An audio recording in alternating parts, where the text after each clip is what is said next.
Committee will be in order. Thank you very much for joining us today. We meet for our second meeting this week today, H.R. 1911, Smarter Solutions for Students Act. And I want to thank the committee members for being here today. We are here today to return student loan interest rates to a market-based system and to free them from the whims of our politics and the ups and downs of gamemanship that takes place through this body. H.R. 1911, the Smarter Solutions for Students Act of 2013, adds more certainty and predictability to student loans.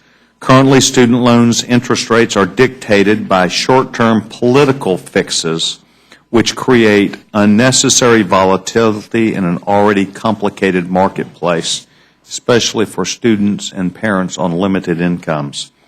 The bill before us today would instead tie these rates to a free market and simplify the loan process to better serve borrowers and taxpayers. I would also add probably the taxpayer of the United States government who may have to pay some of the defaulted loans. Tying student loan rates to market rates is a common sense solution to government-created problems.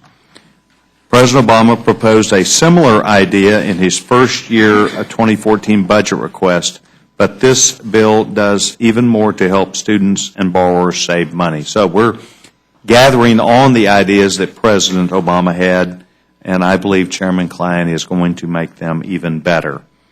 First, it allows people to take advantage at an annual rate, and it resets the President's proposal that the President's proposal did not add. And secondly, this important difference gives students access to lower interest rates when they become available.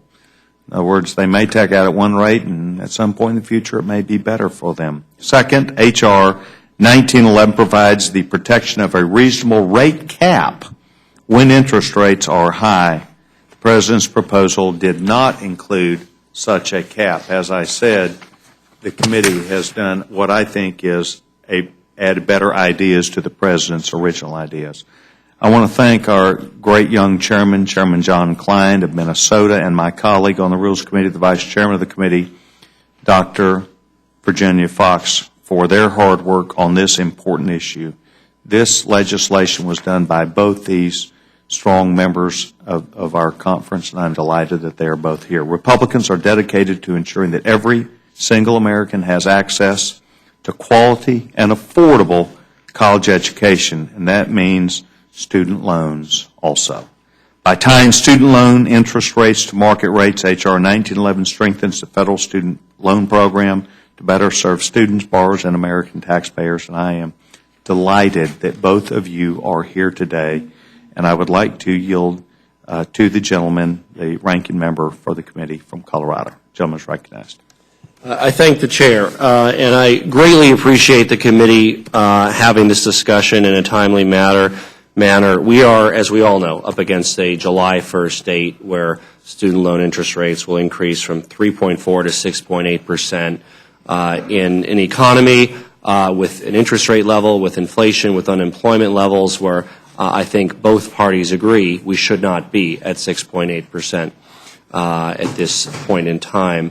It's a price point and an interest rate that not only makes college less affordable, but burdens current students with difficulty in servicing their debt in an economy where it's tough to find a good job. So I deeply appreciate the dedication of the chair and ranking member of the committee on trying to find a timely solution in the next month and a half.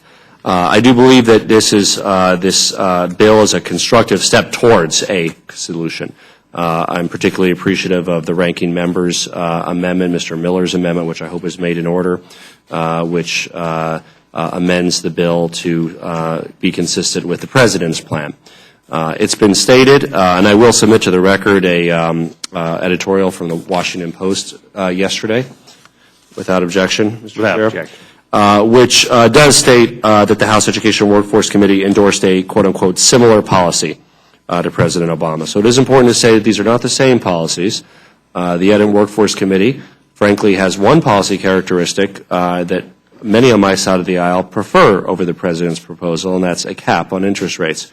It has other policy initiatives, namely a lack of making income-based repayments the core part of the program, and, of course, a higher interest rate, which my side of the aisle considers less desirable in the President's program. But I'm greatly appreciative that Ranking Member Miller has brought forward the President's plan as an amendment. I also strongly support the Democratic substitute from Representative Courtney, which would give us a window to work on this. I supported that in committee as well. But I do want to thank the committee as a whole for their work on resolving this in a timely manner.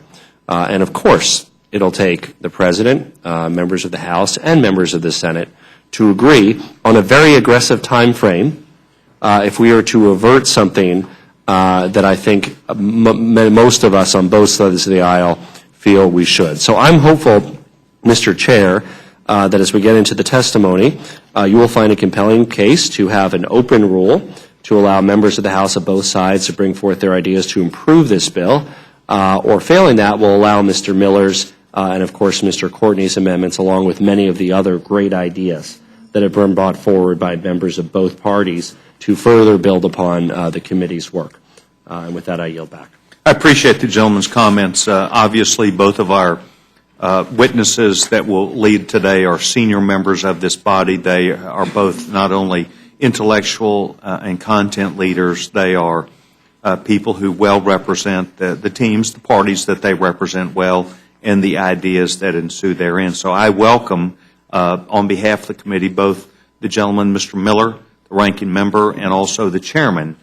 The gentleman, Mr. Klein, the chairman, is recognized at this time. Without objection, anything you have in writing that you wish to engage this committee, without objection, that will be entered to the record. The gentleman is recognized. Thank you, Mr. Chairman. Thank you for the kind reference to me as a young man, and Mr. Miller and I don't get that very often. I'm sure Ms. Fox does, but us not so much. Both have to be up here more often. And of course, I can't help but notice, obviously, that Mr. Cole is not here, and we've been a number of expressions of support for him and for the people of Oklahoma, but we just can't say it enough. We're just devastating. In fact, we do appreciate that. Yesterday, we did recognize that Mr. Cole was not here and offered our very best from the committee. We also did, as each of you may or may not know, we offered the same sympathy to Lincoln Diaz-Balart, former member of this body and of this committee, whose son passed away over the weekend. And so yesterday was a bittersweet day for us. And thank you for remembering our colleague, the gentleman, Mr. Cole, who would be here on a normal basis. Well, thank you, Mr. Chairman, and for recognizing the pain that Lincoln and his family are feeling. And I will take advantage of your offer to submit my statement for the record. Without objection. And then just touch on some points. So, again, Mr. Chairman and Mr. Ranking Member for the day, I suppose. Thanks for letting me testify. Let me just back up and do a little tiny bit of history here. We know, as was pointed out by Mr. Paulus and you, Mr. Chairman, that the interest rates on subsidized Stafford loans are set to double on July 1st. Well, sort of how do we get there?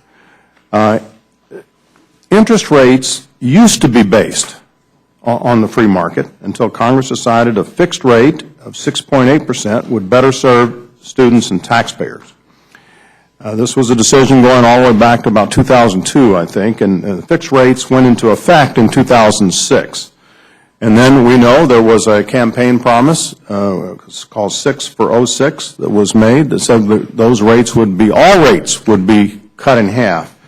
And then my good friends and colleagues from the other side of the aisle ran into the Congressional Budget Office buzzsaw, realized that it was enormously expensive to do that, and chose to take only the subsidized Stafford loan rates and step them down from 6.8 to 3.4%.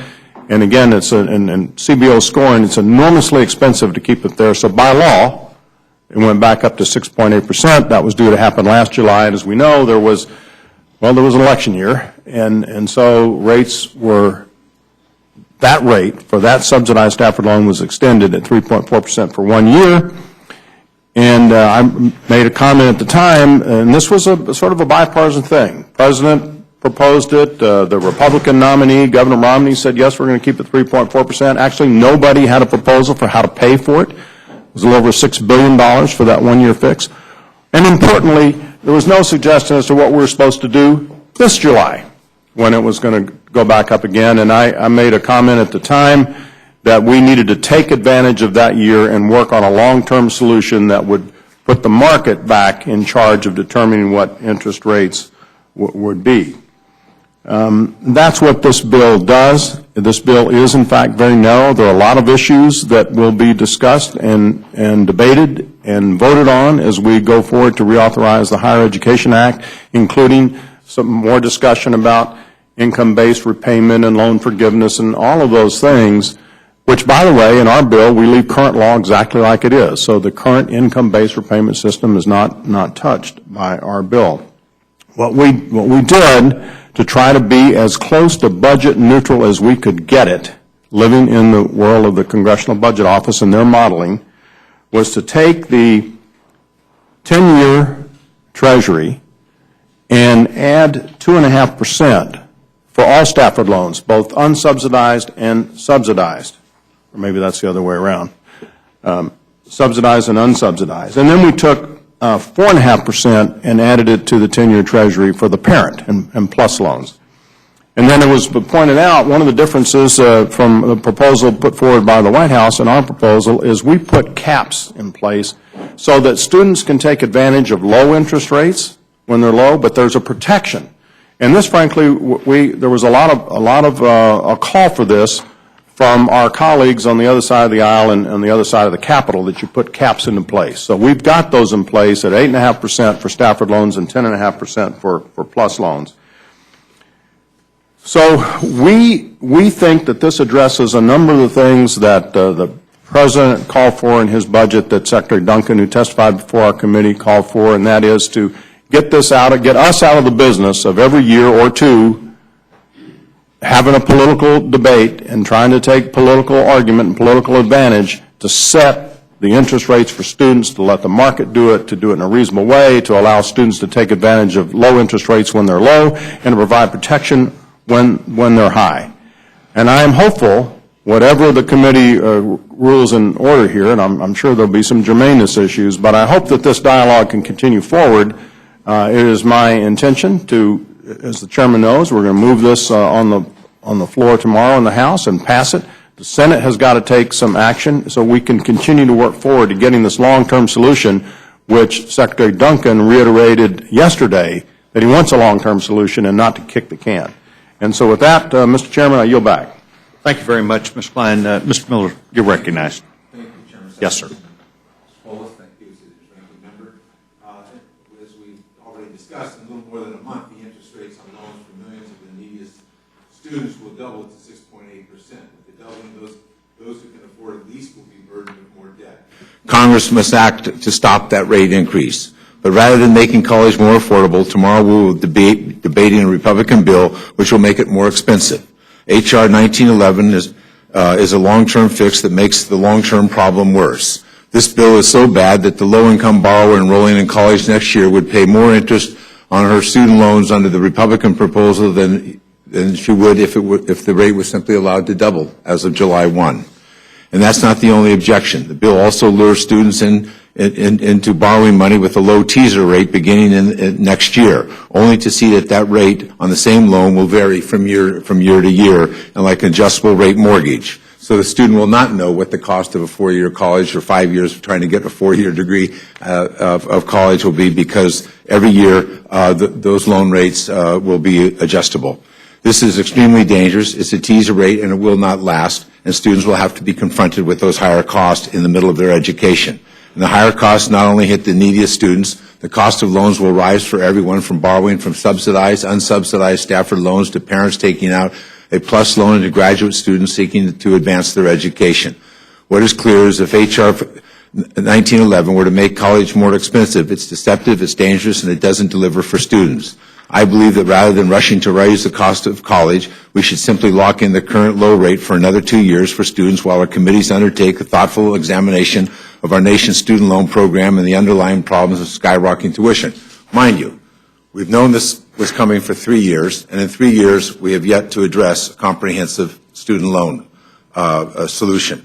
So now we're a month away, and we're suggesting that we're going to put this in place, and then somehow we're going to work on the problem. That hasn't worked for 3 years, and yet the students will be with higher cost.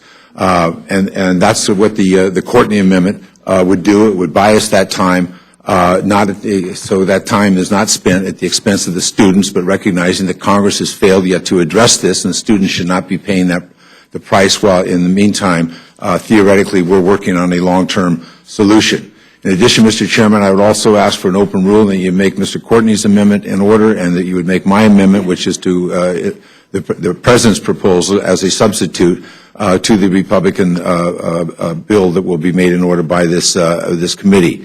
And I know it's not going to be easy because the Obama approach is very different. I appreciate that we keep trying to act like this are sort of the two same bills.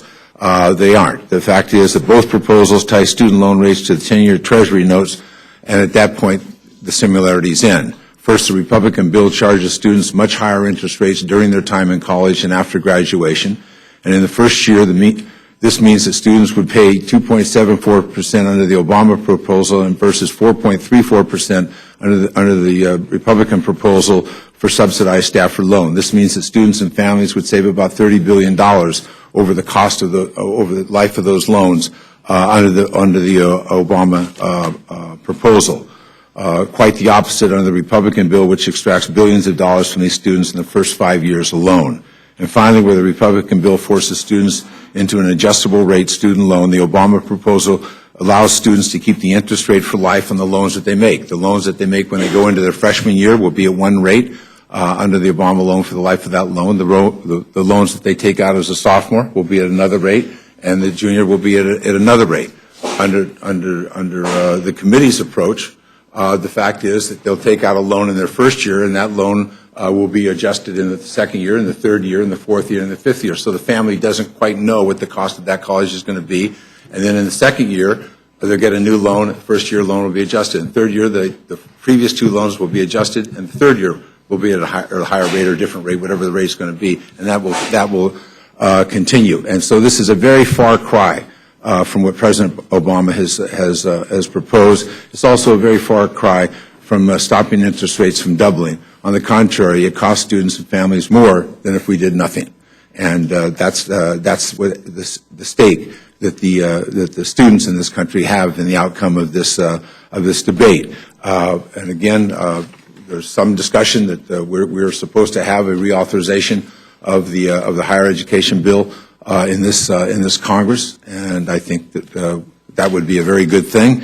And the question of the cost of student loans, the cost of college should all be part of that discussion. This only deals with one part of it. This is a question of affordability. It doesn't deal with the question of the cost of college, because in that debate you have got to get engaged with certainly with respect to the public institutions.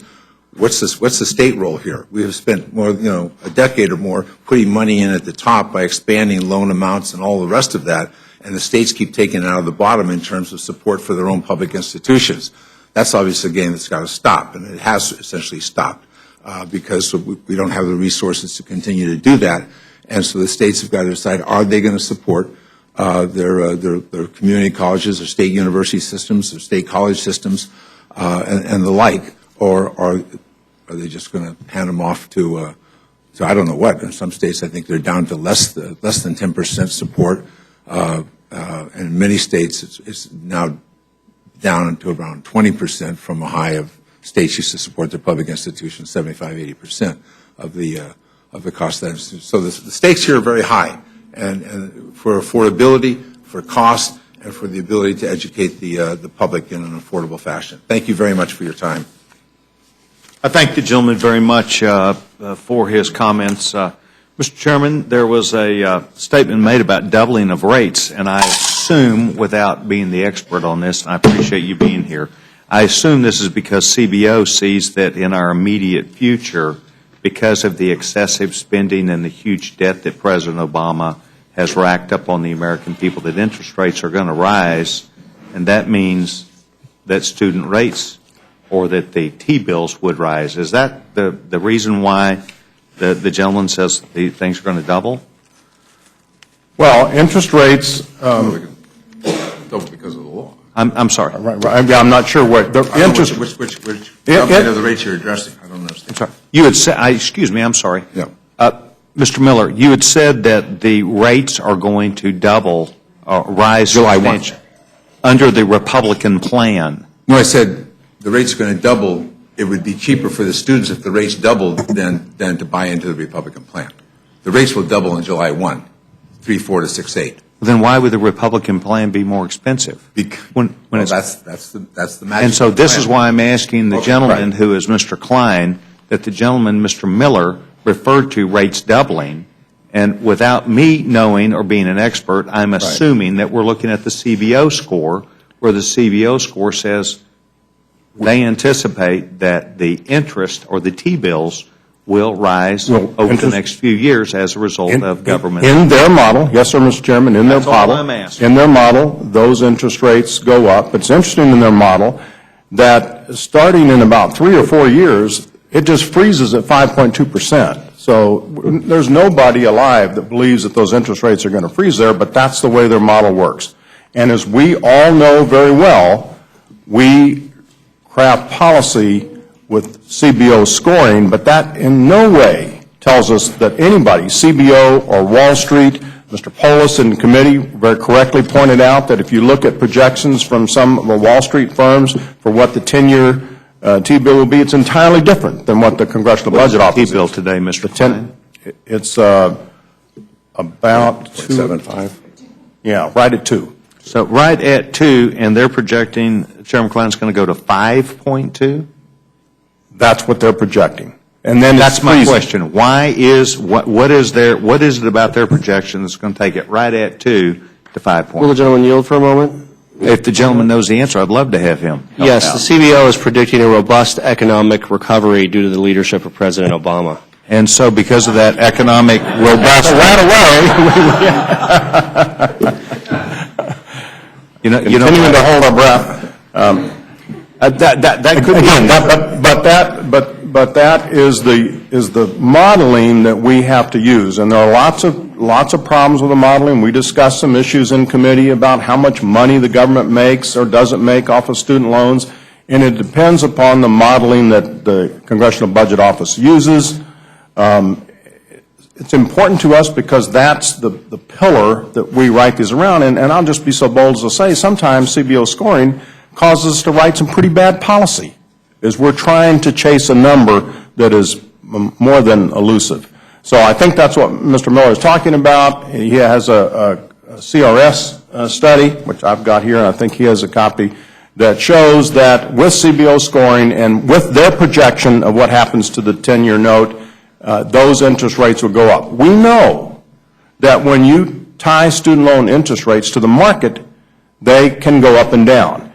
And we believe that that gives the students the opportunity to take advantage of interest rates when they're low, and we put caps in so that if interest rates really start to go up, and they may when you consider how much debt that we have now and how we've got to service that debt and how the economy isn't responding in the way that the President and frankly we all would like to see but aren't seeing, that those interest rates are subject to pressure from the Fed, from outside markets. We don't know. CBO doesn't know. Wall Street doesn't know. But those interest rates can move. We just think that's a better system. It's a more reliable system. It's a long-term solution. It's the solution, the long-term solution, that Secretary Duncan asked that we have when he was testified before us here. Now, the ranking member is absolutely correct that the President's proposal and our proposal, 1911, are not the same, but they both move to a permanent solution where you have interest rates that are set by the market, not by a political whim, frankly. And I am delighted to continue the debate as we go forward in this process. There are some things in the President's proposal which we may be able to incorporate as we go forward. But just kicking the can, I think, is the wrong thing. Mr. Chairman, one more question. The gentleman, Mr. Miller, indicated that he had preferred a comprehensive view of the student loan program. When was the last time that there was a comprehensive viewpoint of the student loan program? Well, that's a good question. I'm not sure whether you call it comprehensive when we did the 6 for 06, but we certainly changed it. I thought that was a comprehensive viewpoint at the time. And it actually served, well, at the time, the times changed. If you I'd just like to ask the gentleman, Mr. Miller, when was the last time a comprehensive? We haven't had one because we haven't had a reauthorization of the Higher Education Act since that time. And the point is that we now know, and this has been a bipartisan chant on our committee, Mr. McKeon before Mr. Klein, that we have got to figure out a way to deal with the cost of college. And that, as I said in my opening statement, deals with the questions of the states and the institutions and what is it we're paying for, what is it students are paying for, what is the value of that, and can we continue that under the current operation. Those are the kinds of questions that we have failed as a committee to deal with at this time. This 3.4% rate was very well timed given the recession and the number of people who came back to college because they lost their jobs, they needed new skills. Instead of being at 6.8% as the law would have been, they were able to secure these loans for the life of these loans at 3.4%. So this was a very substantial benefit to students in college, individuals returning to college as they needed assistance because of the economy. What piece of legislation took this 6.8%? Well, we reauthorized, let me just back up a little. We reauthorized HEA in 2008 and didn't address this problem then, nor when we did the SAFRA in 2010.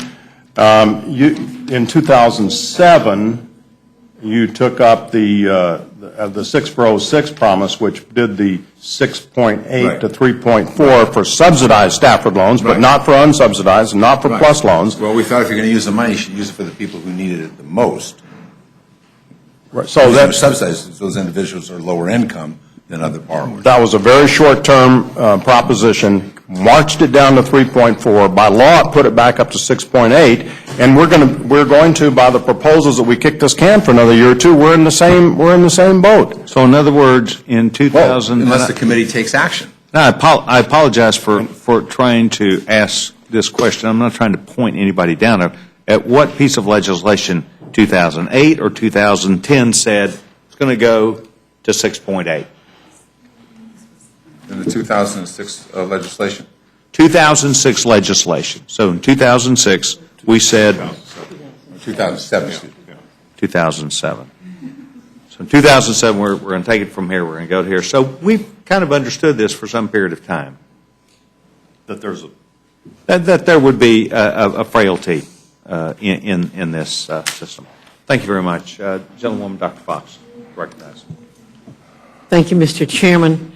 I think the chairman of the committee has done an excellent job in explaining the bill, giving the history of the legislation, and I think, in a way, you were heading toward saying to Mr. Miller, if you could have solved this problem in 2007, we assume you would have done so, but obviously you didn't.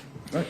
And so I think that what we have come up with here is the best that can be done in terms of making it as neutral as possible, not burdening students, not burdening the taxpayers anymore.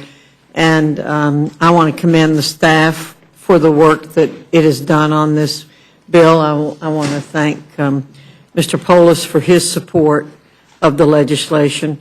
And I would say that when we see better suggestions, the committee's open to those suggestions, and we've never shut those down. But I do think that we've worked very hard to deal with a very tough situation, and I thank everybody for the work that's been done. I yield back. I thank the gentleman, Mrs. Slaughter. Mr. Chairman, and I thank the gentleman too. I know this is a very difficult job. But Mr. Miller, as I understand it, the immediate job that we had before us was that on July 1st, those interest rates are going to double, which is what I'm hearing from college students and their parents and the other people paying that freight. But we're not dealing with that in this bill. Is that correct? Well, we're dealing with it in two different... But in a way that will cost more than... In a different way. Okay. according to our CRS study and the CBO scoring, it will be more expensive for students than if the interest rates doubled. But the solution that Mr. Klein is offering here before the committee today does deal with that issue. And so these rates that he has, the variable rates on new loans taken out henceforth, they will be at a variable rate. They won't be at a fixed rate of 3.4 or 6.8, because if we do nothing, the loan would be at a fixed rate of 6.8 going forward. And so this is a substitute for that provision. And so it's a fix, but I think it's a fix that increases the burden on these borrowers and on their families. Confusion and uncertainty, I would think, not having some idea what it's going to be. Well, he has a variable rate, but that variable rate is suggested is in all likelihood going to increase. We know that the whole world knows that interest rates are being held artificially low, whether it's here or Europe or Japan or wherever else around the world, to try to stop the decline of the economy, the worldwide economy. And there's volumes have been written about what happens whenever Mr. Bernanke and the Fed decide in 2014 or 2015 that they're going to start reversing that process. And so these students are walking right into that, and the question is, does this really provide them the protection they need, and have we thought this through? I appreciate this is a plan. I just happen to disagree with this plan. I disagreed with the President's plan, but they keep saying this is like the President's plan, and the fact is it's not like the President's plan, other than it has a variable rate. But there it stops, and this plan gets much, much more expensive for students and their families. Would either one of you enlighten me on where the Senate is on this issue? Good and question. How the Senate feels about the doubling of the interest rate? I think the Senate introduced a bill along the lines of what Mr. Courtney introduced, if I'm correct, to maintain the 3.4% for 2 years in the ever increasing desire that we would come up with a comprehensive solution. But I believe that's the only. I don't know if another bill has been introduced or not in the Yeah, just to Senate. be, Mr. Miller is correct, but there are other proposals that have come forward there. There was one to tie the student loan interest rate to the bank discount rate for 1 year. There's a proposal from Senator Alexander and some other senators to tie the interest rate to the 10-year Treasury plus 3% for all loans. So there are a lot of people that are looking at this to try to come to a solution that meets the needs of students and the taxpayers. Some of these proposals, as you might imagine, are extraordinarily expensive to the taxpayer. Is there a bill in the Senate that's comparable, a companion to yours? I don't know the answer to that, except that the proposals that I've described are out there. There is not one that is verbatim the same as mine. No. So we don't expect any real action on this? As usual. If I may, well, Listen, week after week here, we do one House bill, so I'm not unaccustomed to that.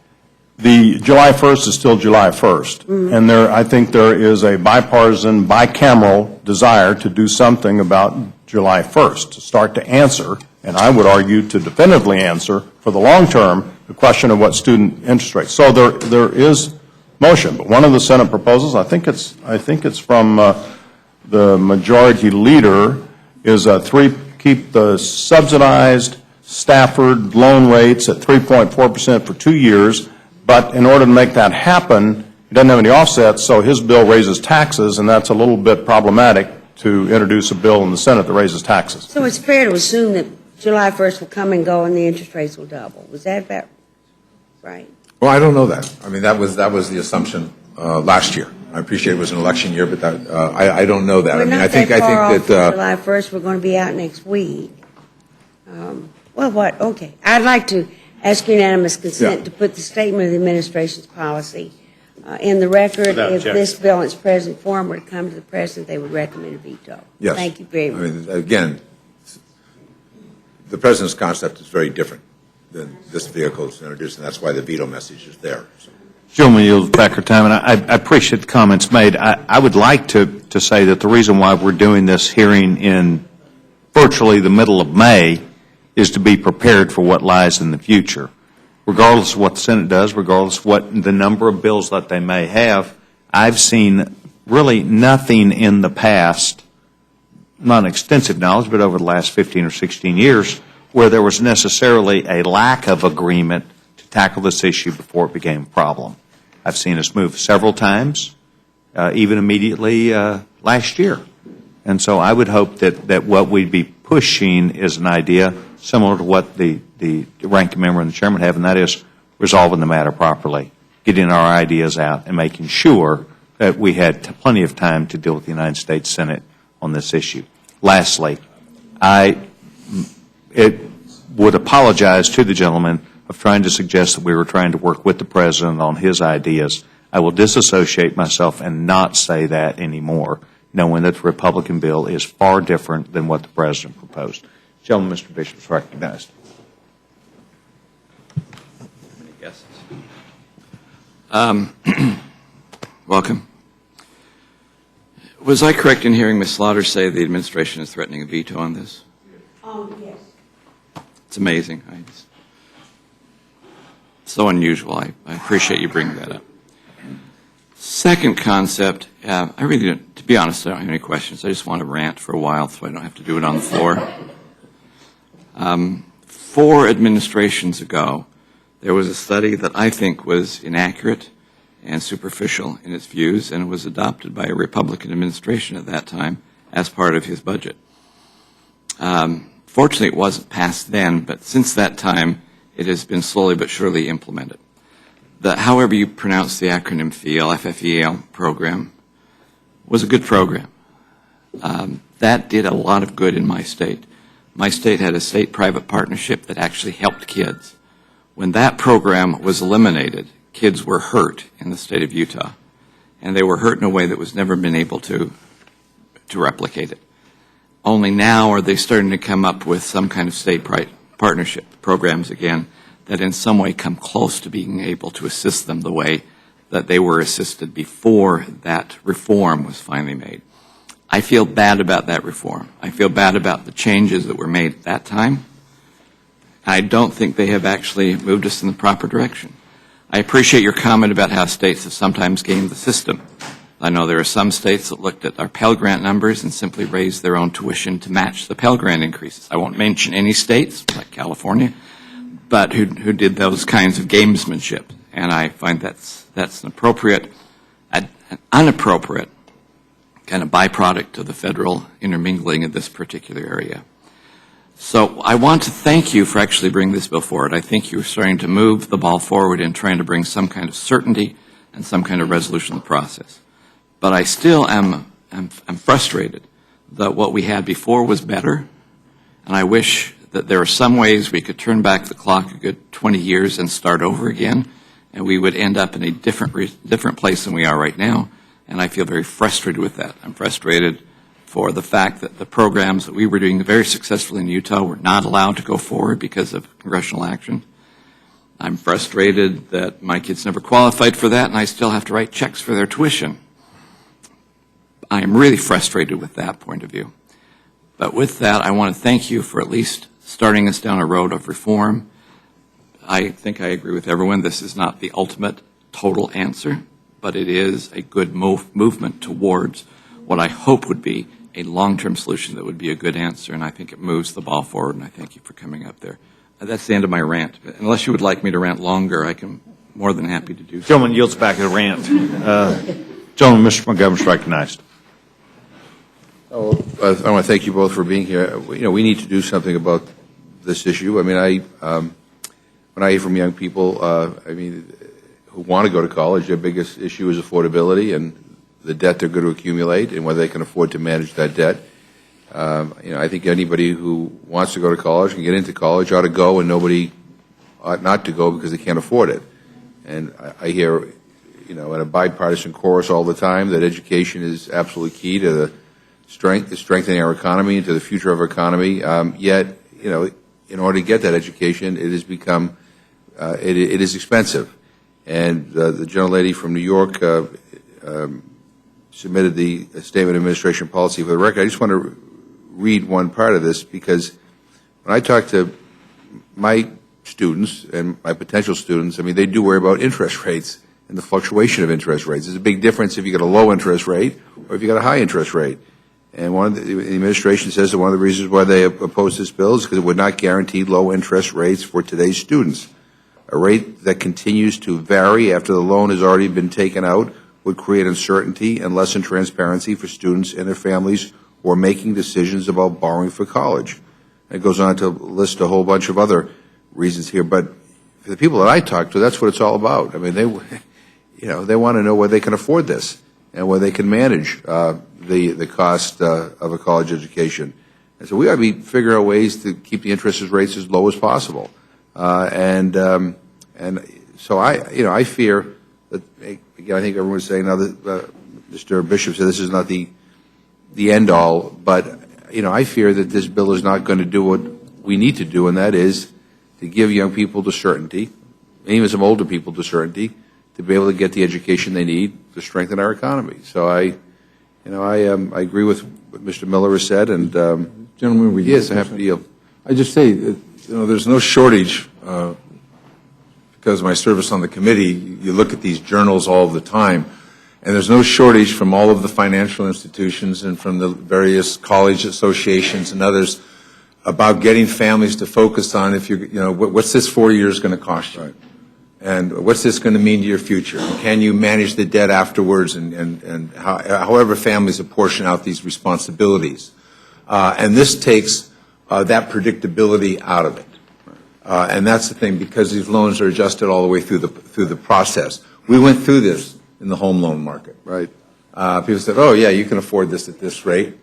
Well, I guess it doesn't work that way all of the time.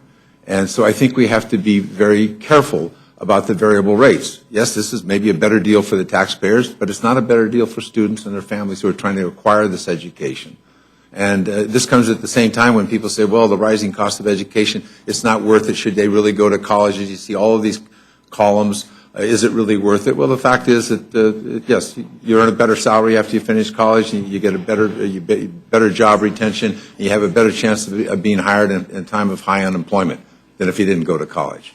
So, this is a goal of most families in this country. And the question is, how do you manage that when we know that there's a big chunk of families in this country, their wages haven't increased, their assets have been destroyed because of the bank scandals, and they're still struggling to try to make sure that that next generation gets their shot. And that predictability is worth a lot. We always, we hear great conversations about the uncertainty to the business world. Well, this is the uncertainty that we're sticking the families with at this point. And we ought not to be raising interest rates on student loans to deal with the deficit. I mean, ultimately, the way you're going to deal with the deficit and our debt is putting people back to work. And it is investing in education means that you're going to have a workforce that can take on the challenges of tomorrow and hopefully grow and grow and grow and provide us, prosperity that we can then start paying down all of our bills, and not slash to smithereens the safety net in this country. So anyway, I appreciate you both being here. I have no further questions. I yield back my time, Mr. Chairman. Thank you very much. Gentleman yields back his time. Gentleman, Mr. Webster. The gentleman's not seeking time. Mr. Polis.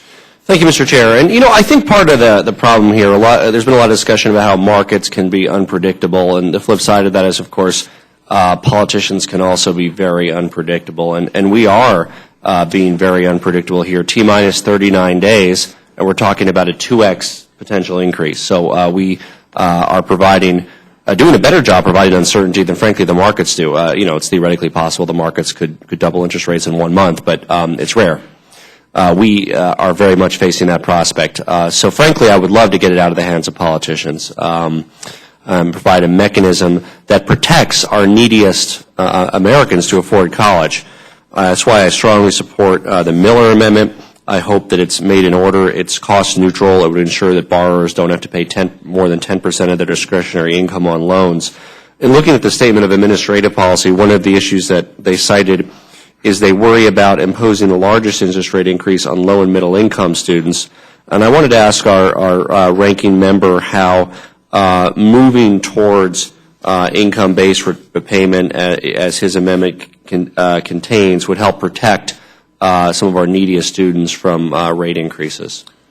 Well, the income-based repayment system is really an instrument to help people manage their loans. We know that in many instances, people aspire to go into a career, but the starting salary isn't necessarily great. In some areas, that could be teaching. In some areas, that could be nursing. In some areas, but over time, you can provide for your family. You can have a decent living. And what the income-based system basically says is that there'll be a calculation of what you owe based upon this pay, and as you make more, you will pay more. And so you can manage your loans over the life of those loans, whereas people look at it and they see this daunting thing, and they can't make those interest payments at that starting wage, or they walk into a down economy and they have to take a job in another sector, that could be worse or different or what have you, and this allows them to stay current on their loans and manage it over time. As the Chair and Ranking Member know, along with Mr. Petri, we've introduced the bipartisan Excel Act, H.R. 1716, which would replace the loan subsidies, deferments, forbearances, repayment options with a simplified income-based repayment, which would also provide borrower protection, so our neediest students would actually have the ability to get a 0% interest rate, and we think provide greater predictability over the long term. I just want to ask the Chair and Ranking Member if they're open to continuing to work on this kind of approach as we move forward, obviously with the immediate crisis looming in 39 days. I understand that it's not in this particular version.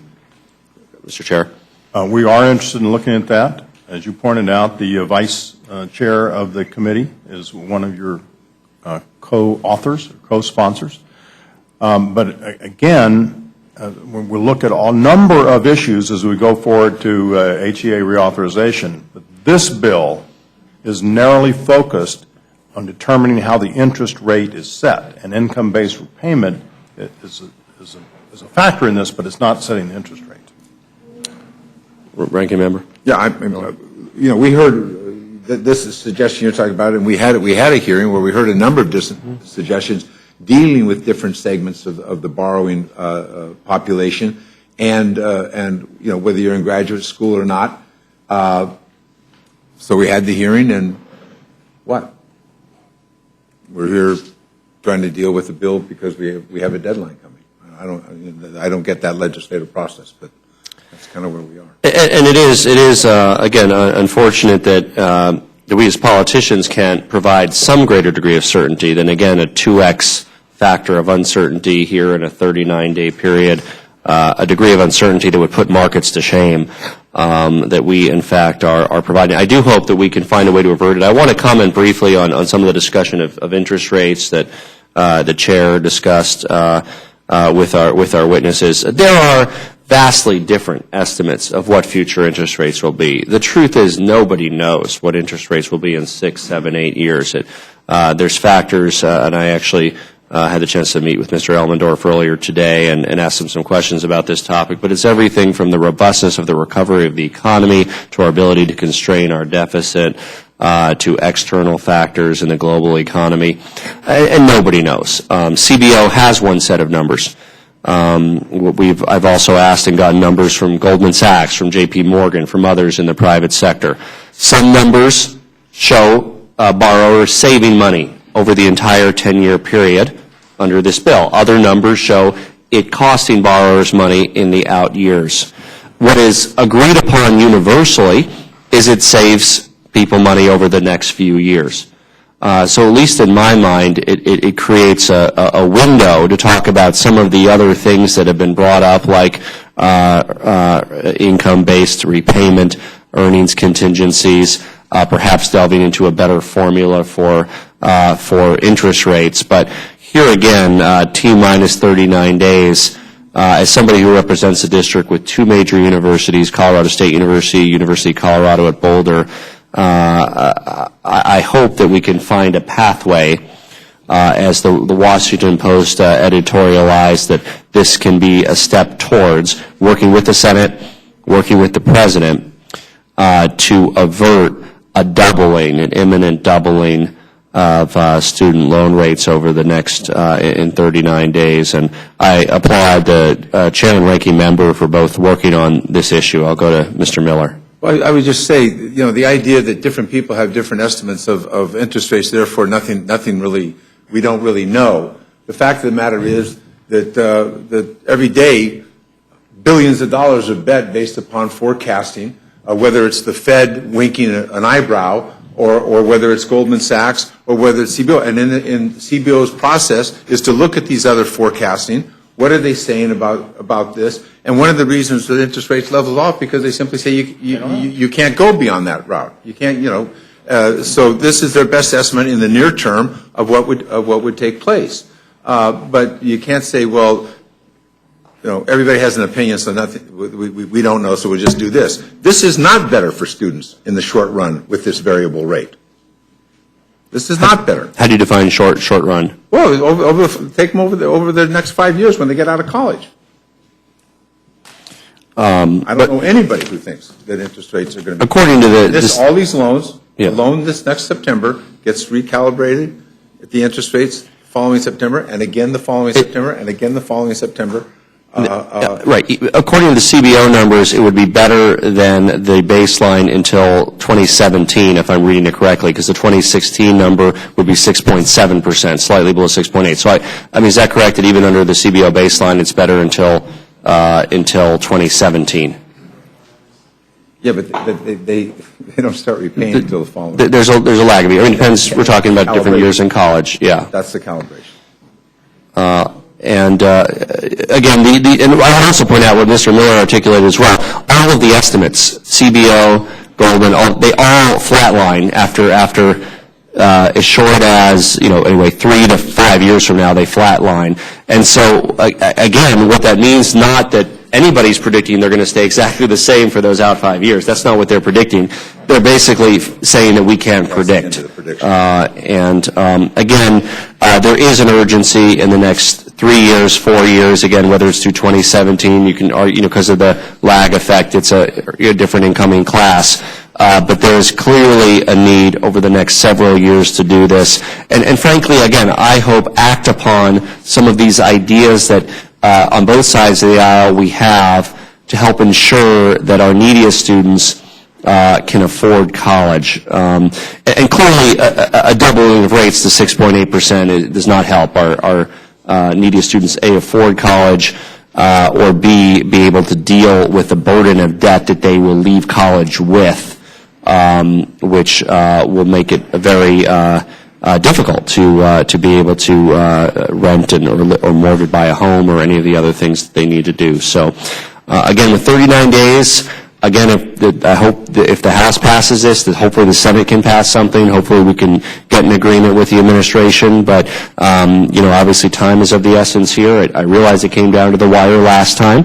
It was a unique period. We were in the midst, some of you might recall, of a presidential race. Not sure if anybody remembers, but it was a little bit of a blur to many of us. And in any event, there was a lot of political pressure in the context of the election to take action. That is not here this time, but there is a political urgency from the needs of the families and the kids who cannot afford a doubling of the rates. And I hope that, again, I hope that this committee, Mr. Chair, allows the Miller Amendment, the Courtney substitute, many of the other ideas that have been put forward, and that we can move something forward to continue this process so we can get to a bill that the President can sign. And I yield back. Gentleman yields back his time. Dr. Burgess. Thank you, Mr. Chairman.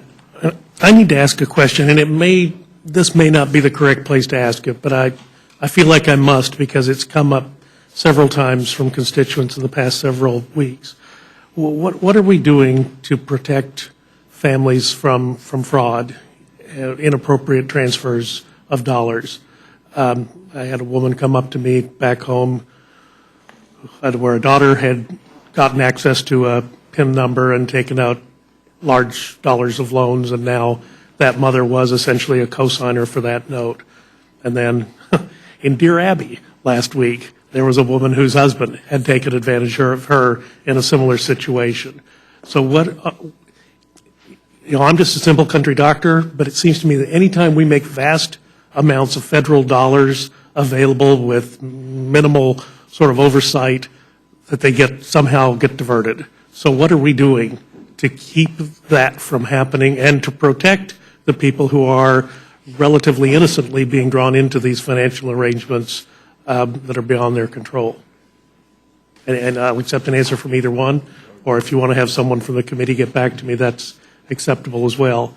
But I just feel like we need to have some, when we deal in healthcare in my committee with large amounts of federal dollars, a lot of them seem to be diverted to inappropriate activities. Let us pull it apart a little bit, if you don't mind, because in some cases you need a cosigner. I have had members of Congress come to me who have co-signed for relatives and then found out you're on the hook, period.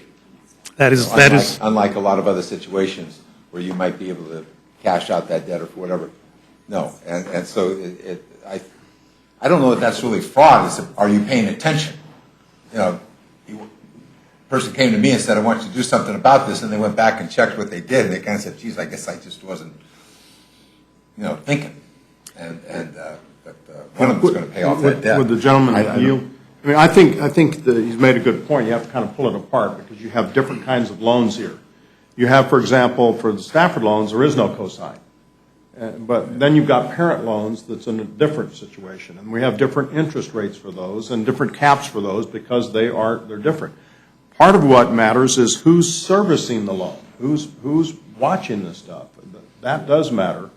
And those are issues that we look at. In terms of just theft and fraud. In some cases, people they think they're signing up for a federal loan, and it's a private loan, and you can't cash out. You can't discharge a student loan in bankruptcy. So the cosigner finds out that all of a sudden they're on the hook to Citicorp or somebody. So that, again, we do everything we can to try to get people engaged in financial literacy and understand what it is they're signing and what's the result of this action you're taking. But let's just not suggest that everybody does it at the moment when they need to do it the most. But let's look at the other parts of it because there's some areas of concern that we've had as a committee. I think that including the size of the loans that you take out. Do you need to take out that big a loan? And fundamental method of payment to institutions and that sort of thing. Yeah. Or even going to the right school. Sometimes people are going to schools that are just too expensive. There's a lot of things that we can't sometimes fix. Well, that is the other question, and this may fall into Mr. Bishop's category of a rant. But when has the massive infusion of federal dollars ever resulted in a lower cost for anything? As I just pulled up on a website, look at the cost of secondary education over the last 20 years, it seems to have gone up rather steeply in the last 10 years, and it seems like we've put a lot of money during that time into student loans. Certainly, we saw that in the housing market. I fear we're about to do it in healthcare in a way that we've never done before. And when have we ever seen costs come down when we pump a bunch of federal money in? That's a general question. I'm not expecting an answer. Tip of the hat to Mr. Bishop for letting me rant. I'll yield back, Chairman. Dr. Burgess yields back to them. Gentleman, Mr. Nugent. Thank you, Mr. Chairman. Sorry I had to step out. Really do appreciate the testimony. You hear so many horror stories out there as it relates to, and I think you touched on it, the size of the loan, and particularly as it relates to, it was just an item, I don't know if it was Good Morning America, one of those shows, where it was talking to a person who took out a loan, but she was also talking about her friends that were taking out student loans and not just utilizing it for education, they were utilizing it to go to Sandals, on a vacation. Is there limitations in regards to what they can use the money for? Because I can see where that, it's just like anything else when you get your first credit card, it's easy money. And as long as the money's there, you use it for things, never thinking, I actually have to pay that back, and I won't have, at the end of the day, a degree. That is what you're talking about, is getting a degree so you can be more, marketable. Is that discussion ever taking place? Well, the loan is to cover the cost of education and also, in some cases, living expenses. Not every student. But how do you? I guess she was saying that you know, they get that money, it's not necessarily, it doesn't go to the university, you know, where some. Well, the tuition and you know, the books and tuition essentially goes to the university. But they can use that money for really anything they want. Well, they have housing or living expenses or whatever, and that's part of it. That's true. And is every 18-year-old they're not. I've had my own counseling sessions in my own family about. I had 3 18-year-olds at different times, and they're not. I mean, and so I guess that's part of my concern. Is that I think, you know, we've looked at, in some cases, about how the payment should be made to the university. You worry about people who do this, and then they drop out, and they end up with the debt, but they didn't finish the semester, they didn't finish the year. And so we've been looking at models of the disbursement of the payment so that we check to see if they're still in school, you know, the second semester, or, you know, what's going on here. So there's a lot of that discussion going around because we're trying to figure out, again, the cost. We only deal with paying the bills with the student loan program. The cost is not in our hands for the most part, although there is the factor. I've been one of the vocal critics of we raise the loan limits and they raise the tuition. We raise the Pell Grant. Oh, that's you know, that's government, dog chasing his tail. Yeah, absolutely. Well, there are limits, too, in how much you can borrow. Okay. In the undergraduate loans and the Stafford loans. There's a little bit of a problem, which we've been kind of exploring. In graduate loans, wow, you can get those numbers really big. And so all of these things, to our earlier conversation, those are all issues that we have talked about in the past and will be addressing when we do HEA authorization. A whole host of issues that need to be addressed. And we talked about the overall cost of college. It's not just state, you know, colleges and universities and how much state money they get. There are nonprofit and for-profit private institutions out there. And so a lot of them are looking at things like online learning and what does that do to the overall cost, technology, how does that change it? Again, this bill is who sets interest rates. Well, and I'm sorry, I kind of digressed off that, but it's the American public's on the hook for this. I mean, end of the day, we subsidize these loans, and so I think it's a legitimate question. And lastly, I'm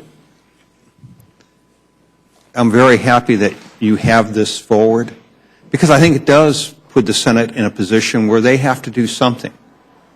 You know, bring up our bill, discuss it, pass it, amend it, send it back, have conference, but at least it gets the conversation going than just letting this thing flop along until July 1st and we get that automatic increase of doubling the rates. I think that default is the worst default because that means we didn't do a thing.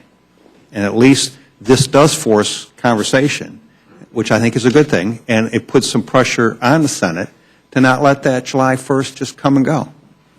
Because I think everybody talks about, you know, we do need to have certainty across the board in everything that we do, and this is at least the first step towards that. I appreciate it. Thank you very much, and I yield back. Thank you very much. I want to thank both of our lead witnesses, not only for being here today, but for their professional content and clear thinking. And Mr. Miller, I want to thank you for taking time to be here. The committee heard you. Mr. Chairman, I meant what I said. And your viewpoint of moving this forward, notwithstanding that it may not be comprehensive, but that it is a fix over what lies in our immediate future, I think is a wise choice that you made to fix the problem. We're all going through very trying times between the House and the Senate. There are lots of competing interests in the Senate. We know that yesterday, or now they're preparing to engage in an immigration bill, which is also a very important topic.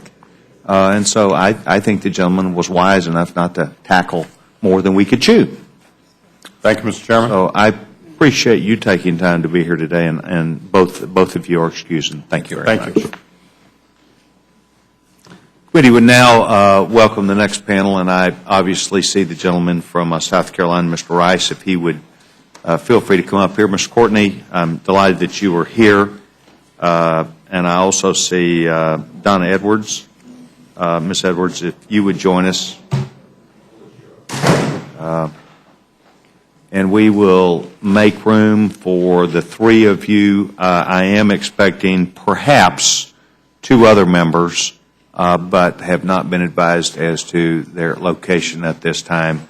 So we will lock the door. I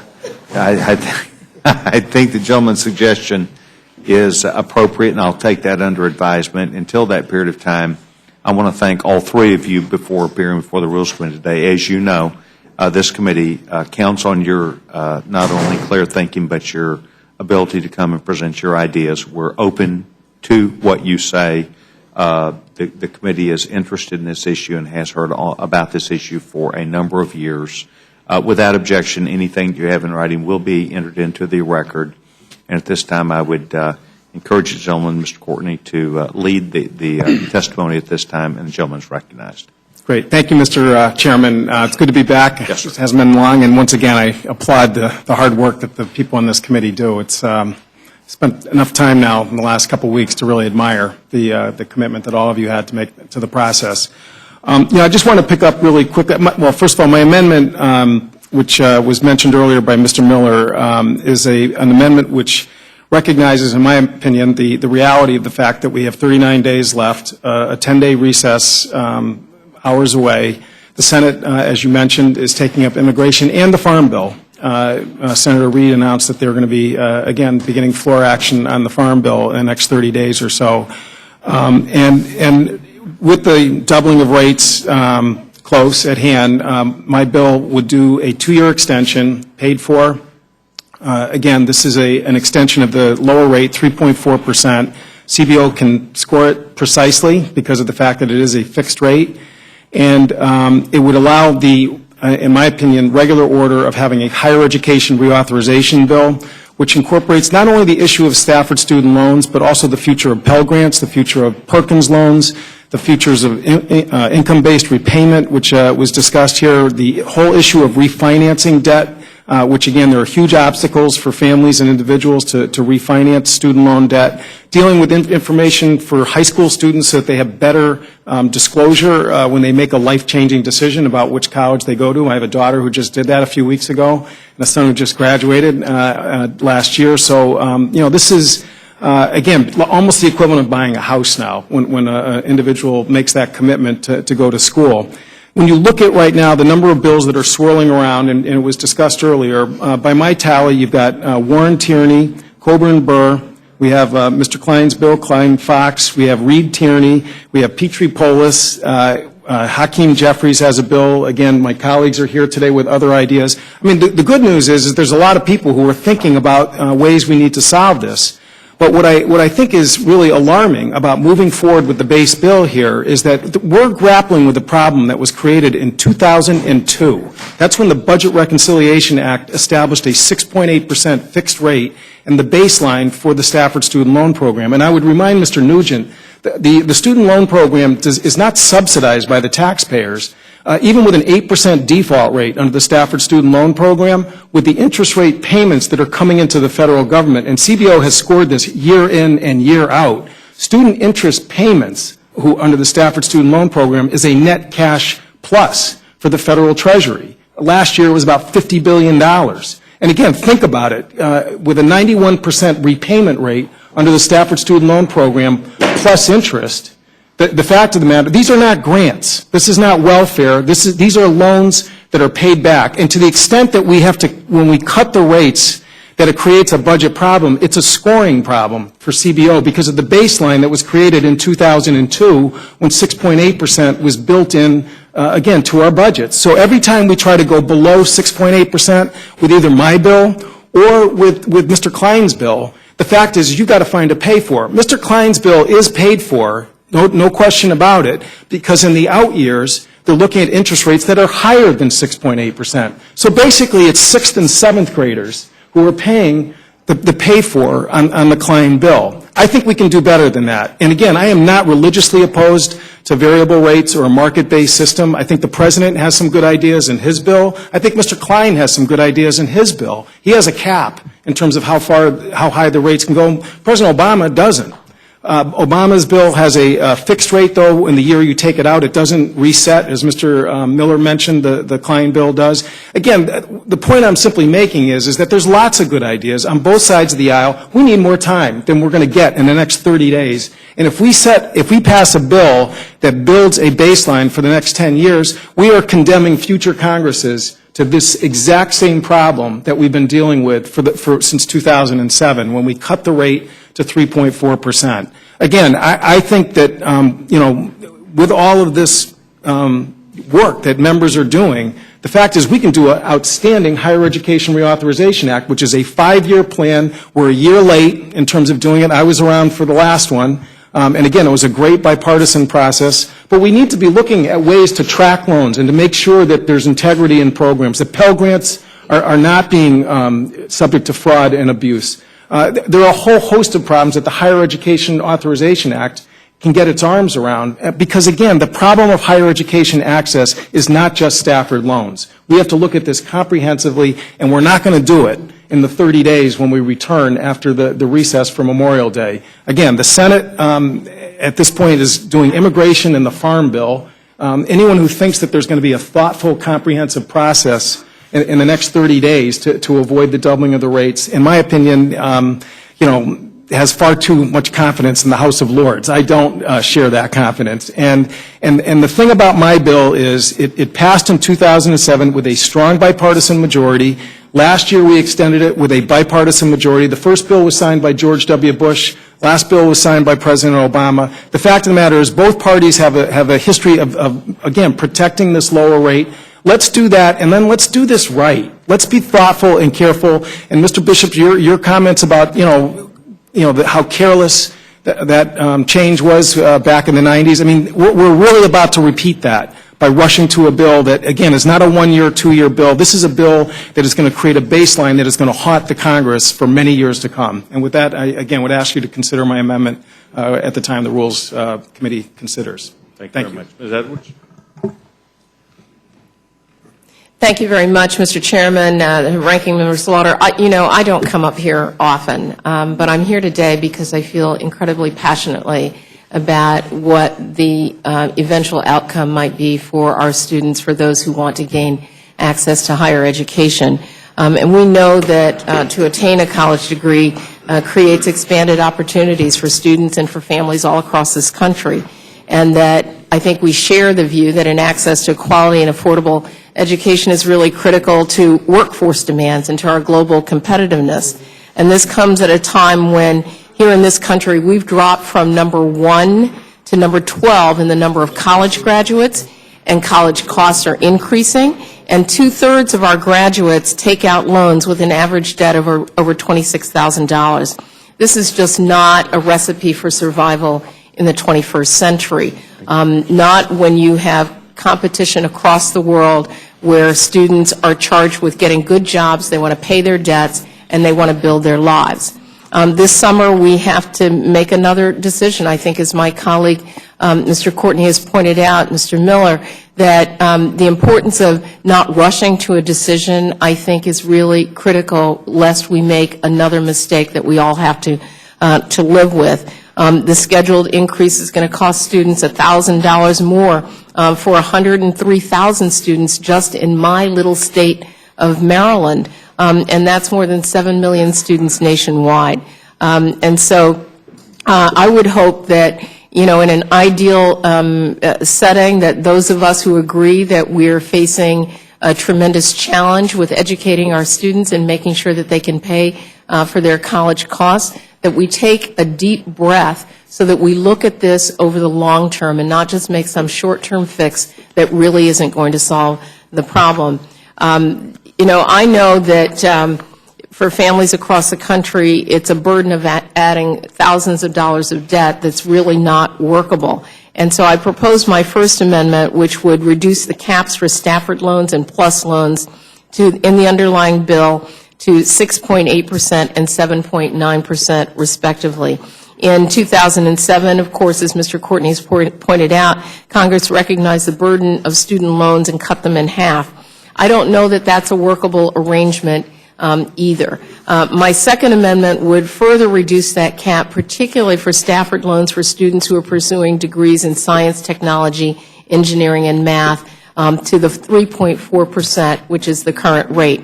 And my reasoning for suggesting this is because I think all of us, when we go to employers in our district, we know that there are jobs in these fields that are available, and there is a total mismatch of the degrees that students are leaving college with and the needs in the workforce. And we have an opportunity here, whether we do it here or we do it over the long run in reauthorizing higher ed, of trying to clear that mismatch by incentivizing students who are getting the kinds of degrees that really are going to fill the jobs for competitiveness in the 21st century, those high-skilled graduates. And I will just share with you, recently in my district at a town hall meeting, parents were going nuts about the potential increase in student loans.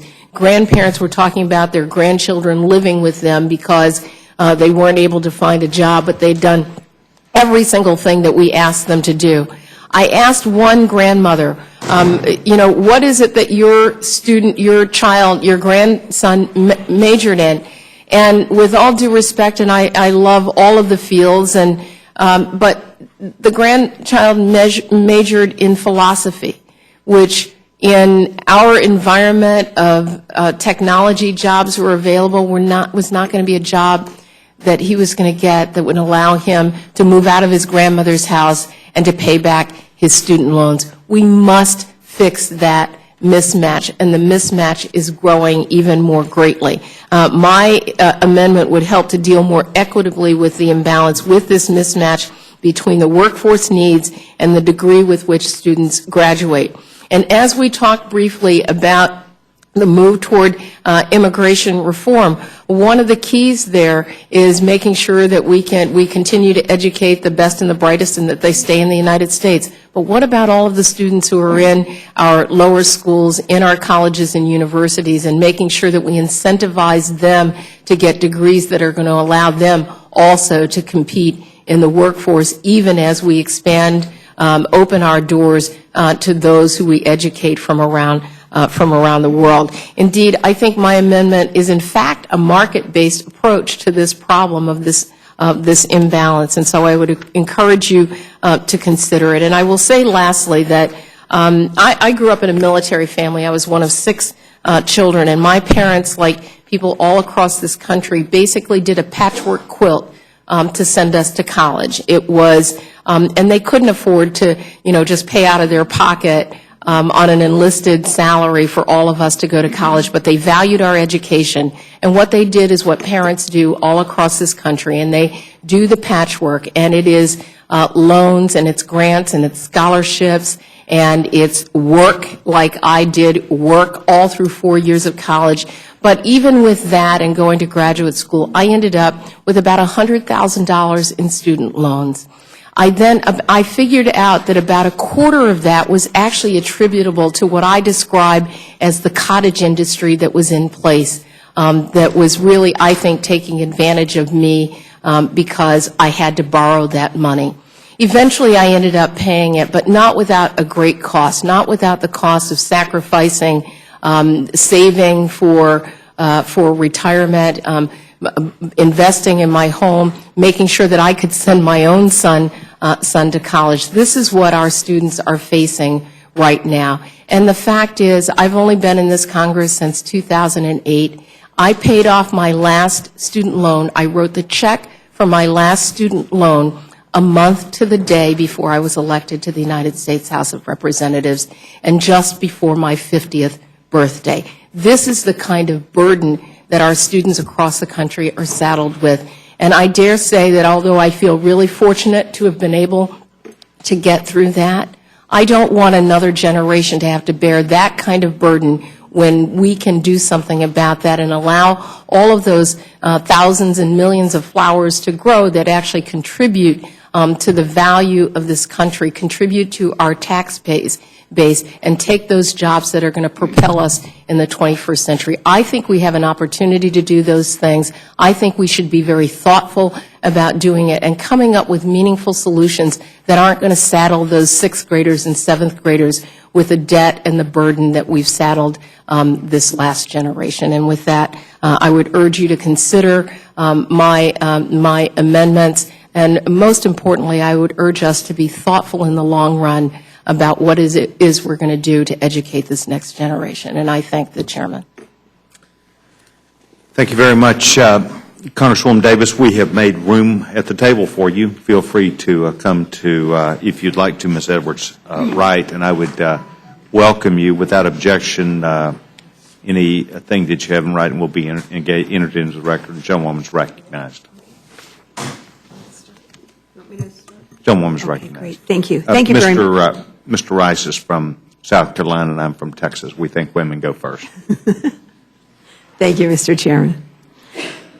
I wanted to come before you today to offer a simple amendment to insert a section of congressional findings into H.R. 1911 with projections on student loan interest rates. Something that I think we all know, students and members of Congress want to know what will happen. We'd all like to project that. What will happen in 5, 10, or 15 years in the future should this bill pass? This is particularly important for students because the bill does not lock in interest rates at the time the loan is originated. It also makes sense for legislators to have these objective numbers so that we know how the bill will affect students in their district in the future. Not having these facts is certainly not a partisan issue. I understand that my colleagues feel that this bill would create more certainty for students, and I believe that they're sincere in believing that. But the facts before us today would lead us to believe that the bill does quite the opposite. I know that my colleagues believe that this bill would allow students to take advantage of interest rates when they're low and are protected when they're high. But leaving college costs up to the whims of the market without strong projections produces the greatest level of uncertainty. And I think we've been there. We've seen how this story ends with the mortgage crisis and adjustable mortgage interest rates. Using CBO projections, we know that interest rates are projected after 2018 to skyrocket to 7.7% for students and 9.7% for parents on Parent Plus loans.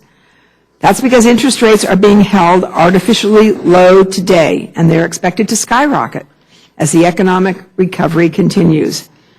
So actually, Mr. Chairman, and you have probably heard this already, passing this bill would actually be worse than if we chose not to do anything today and let interest rates go up to 6.8%. I want to urge all of you to support this amendment, which would insert interest rate projections based on CBO's predictions on 10-year Treasury notes into the findings of the bill.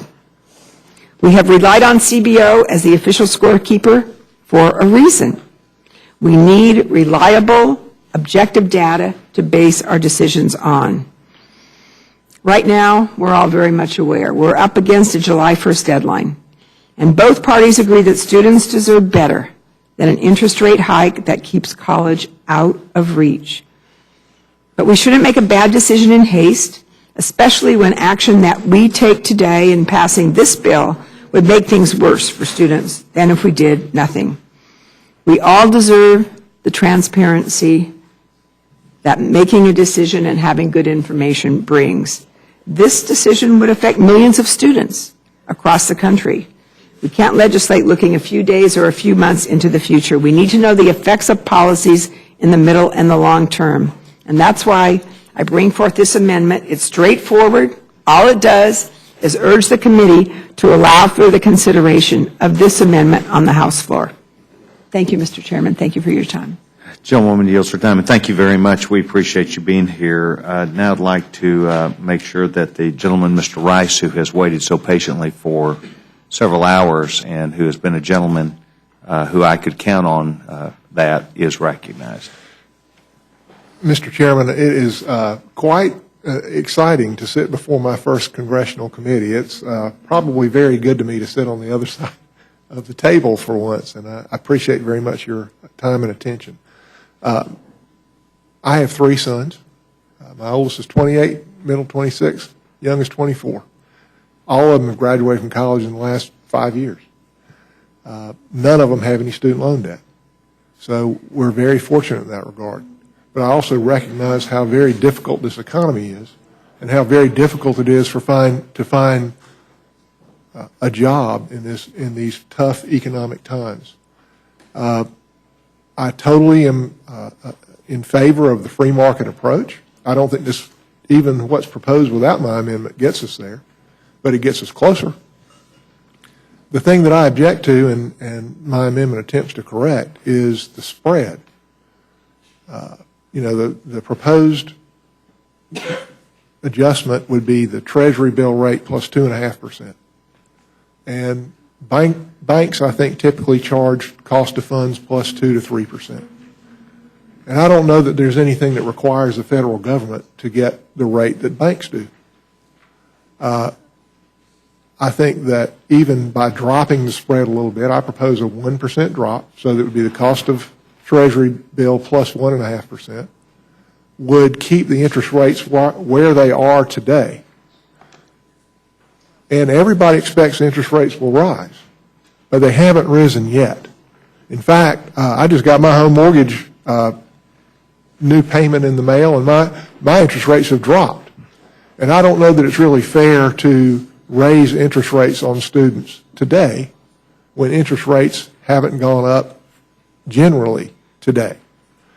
I look at the CBO 10-year projection, and with the bill as is before any amendment, there's a $3.7 billion addition to the Treasury the way the bill's written. I'm confident that if we just drop the rate 1 point so that there wouldn't be any adjustment in the interest rate today, that we would eat up that $3.7 billion and probably go a little bit, and we would probably need to find a little bit of a pay go. But I just don't think it's fair with the current environment, with it being so very, very difficult for students coming out of college, trying to find a job, that we raise the interest rates on them today. Now, as the economy improves and the Fed withdraws its stimulus and interest rates rise, the reason they're going to withdraw that stimulus is because the economy has improved. It will be easier to find a job, and presumably the students will be able to pay a little higher rate. So we'll still have the adjustable rate. It'll still be a market-based approach, just as market-based as it is right now. It's just the spread won't be quite as large, and I think that's easily justifiable. Thank you very much for your time.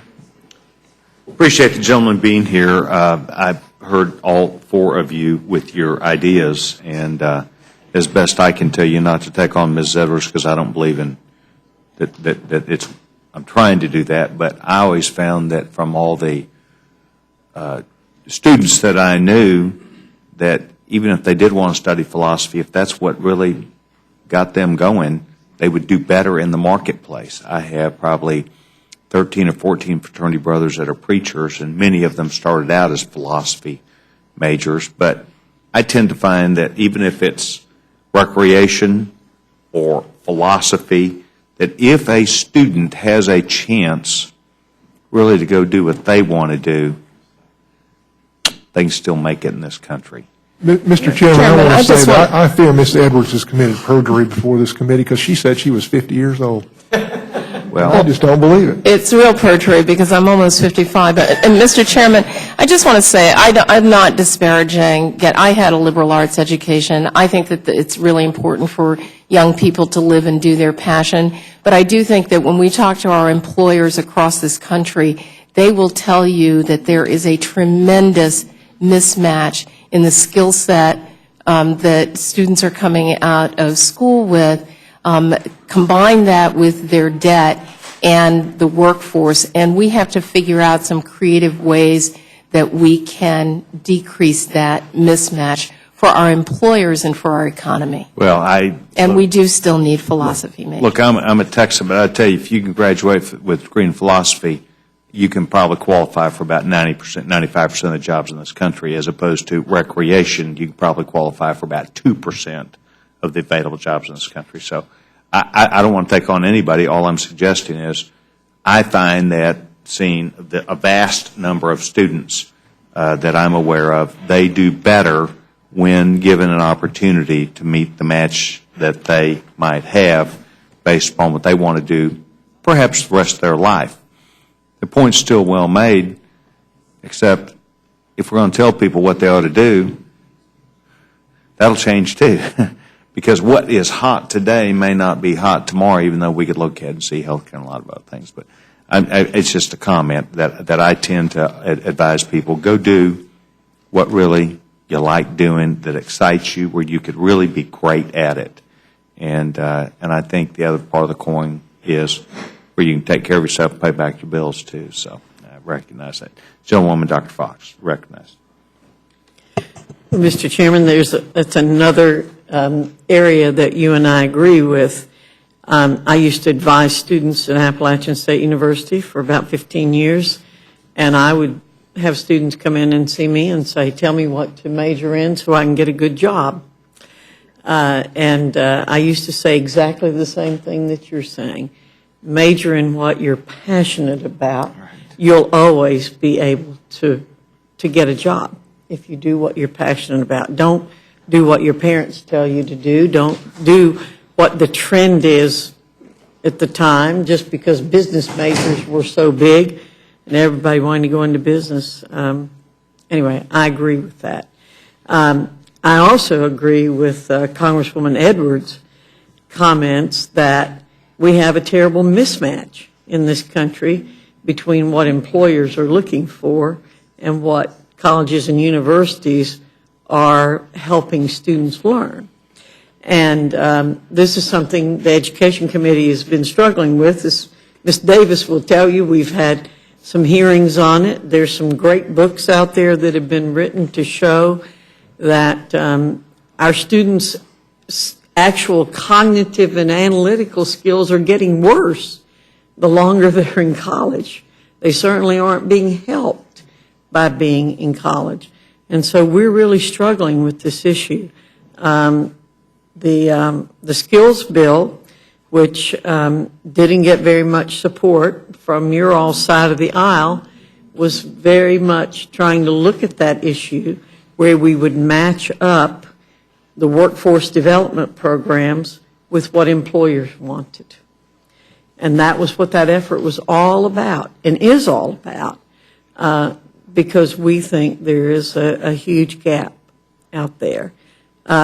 It's worse now, and you would think that with all we've learned in the last few years that we would have learned to do a better job of this, but we haven't. So I'm very empathetic with the comments that you all have made. I didn't get to hear all of them, but I think the chairman has summarized it. But we have a lot of work to do in this area. I'm not somebody who's in favor of the federal government being involved in education, but my attitude is if we are going to be involved, let's do it right. Let's spend the scarce dollars that we have in as positive a way as we possibly can. And that's where my effort has gone since I have been here. So I thank you all for coming. I thank you for your concerns in this area. And I don't really have any questions, but thank you, Mr. Chairman, for the chance to make those comments. Gentlewoman yields back to time. Gentlewoman, Ms. Slaughter's recognized. Thank you, Mr. Chairman. I appreciate all four of you and the hard work you've done. I hope all of your amendments will be made in order. Ms. Bishop?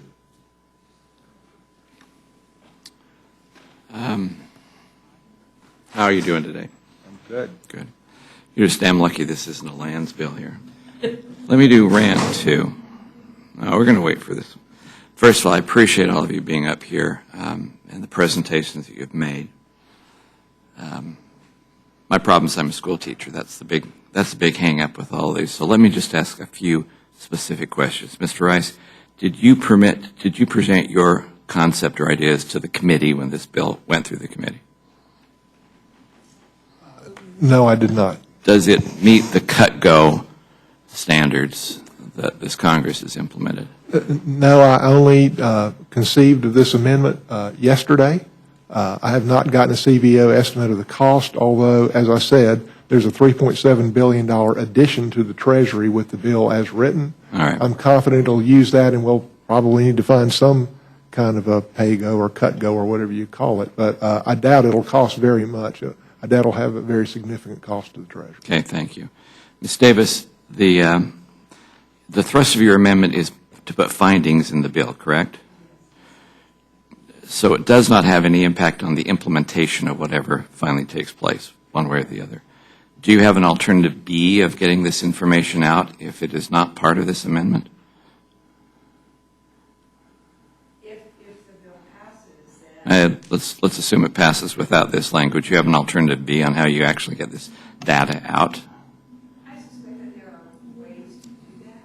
However, I think that as part of the body of the bill, it's important that people have an understanding that the CBO is actually weighed in on this. I appreciate that concept significantly in what you're attempting to do with the process. My only complaint is, from the years I was in the state legislature, I found findings to be very irrelevant to the subject matter of legislation. And obviously, as students, I find very few of them actually read the bills before they actually make a decision on what they're going to do. So I think the data that you're presenting, the concepts you're presenting are very valuable and valuable, but putting it into the legislation is probably the worst way of getting it out and disseminated again. There should be another way or option of doing it.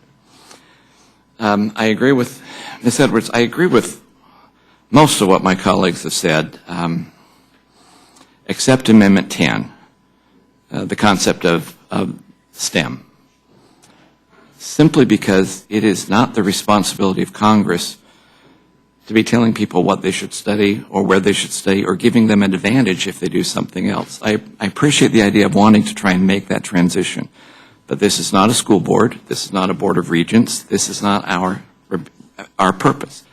It also violates what I believe as the purpose of education altogether, which is more than just making sure you have the skill set for a job. Jobs will change. People will not. And education has the value of educating the entire purpose. There's a great book by a guy named Christensen that talks about why we are not doing as well in STEM education as other countries are doing in STEM education, which has absolutely nothing to do with the subject matter and nothing to do with the emphasis we give or the encouragement we give. It deals with simply the ability of an area that it deals with the actual economic status of an area. So to simply say this tonight, who was our colleague from Michigan that was the great scientist here? Very kindly. Vern English, yes. It bothered me because he was scientist, and I'm sorry, it's boring stuff. What we simply find out is you have to be willing to sit through science and technology and engineering and math. There has to be some goal that drives you to do that, because basically in and of yourself you don't want to do it. And if there's another way of getting a job without doing that, most people do that. Which you find areas of the country or the world change as to who is willing to go through that process to reach the final reward. It has nothing to do with the way we try to enhance it whatsoever. It's an interesting concept. It's a great book, and I encourage everyone to reel with it as we try to encourage people on how they change their lives in the future, which, once again, is not a congressional function. Maybe a good state board function or a board of regents function, but it's not our job that's here. So I have problems with number 10, just the philosophy of it, not with your heart, your desire, your goal, what you're trying to do for people. I recognize that, and I applaud you for that kind of empathy and compassion. But I do have problems with the philosophy that underlines that. That's rant number 2. Mr. McGovern, are you ready to pick up from that? Gentleman, I'm goes done. back in time. Gentleman from Massachusetts recognized. No, thank you, Mr. Chairman. There are a lot of good ideas that have been presented here. I hope that this committee doesn't shut the process down. I hope that all your amendments are made in order. We can have a discussion on the floor, because I don't think any one person here has a monopoly on all good ideas with regard to education. So let's hope we have an open process. I thank you very much. No question. Gentleman yields back his time. The gentleman, Mr. Woodall. Thank you, Mr. Chairman. I know Ms. Davis's amendment is to change the findings. The other three of you are changing the rates in the bill. Ms. Edwards, your comment struck me, because I, too, was paying back my student loans, not up until I was elected to Congress, but while I was a $20,000 a year congressional staffer, I was paying back loans and paying Washington, D.C. rent and doing those other things. I actually looked at going to Wake Forest. I understand you're a demon deacon, and as is Mr. Rice's colleague, George Holding. And I decided I couldn't afford it. And I still remember walking around your campus, absolutely beautiful there. But I made the decision to go elsewhere because money was a factor. Today, Wake Forest quotes their tuition at $44,000 a year. UNC Chapel Hill is one of the finest public schools in all the land. They charge $8,300. Georgia Gwinnett College is in my district. It's the first four-year college to open in Georgia in over 100 years. We just had our first Rhodes Scholar named. It's $1,600 a quarter, $3,200 a year.